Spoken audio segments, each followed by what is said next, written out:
তাহিরি সাহেব যদি বলে আমার বললেন আমি টেলিফোন করব।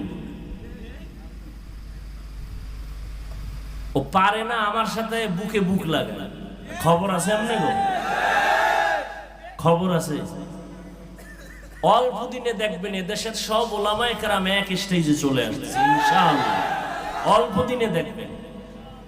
ওই গ্রামে একটা কথা আছে না, মাওলানা হাফিজুর রহমান সিদ্দিকী সাহেব, ওনার একটা হেলিকপ্টারের মাহফিল ছিল। তুফানের কারণে উনি আসতে পারে নাই। হেলিকপ্টার তো তুফানে উড়বে না, উড়বে। এখন মাহফিল কমিটির যেখানে মাহফিলটা করবে সেখানে বৃষ্টি নাই, তুফানও নাই।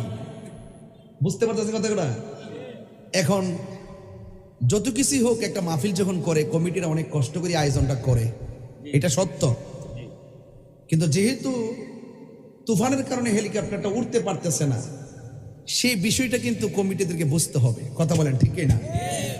আমি দেখেছি এক ভাই অনেক কান্নাকাটি করে অনেক কথা বলেছিলেন, এবং আবার এটাও দেখেছি যে মাহফিলের মধ্যে অকথ্য ভাষায় ওনাকে গালাগালি করেছে। এটা কিন্তু উচিত না। এটা কি না? উচিত না, গালাগালি করা উচিত। এটা আলেমুল আমাদের সম্মান আছে, আছে কি না? এজন্য বক্তাদের অসুবিধাটা শ্রোতারা বুঝবেন, শ্রোতাদের অসুবিধাটাও বক্তারা বুঝবেন, এটাই নিয়ম।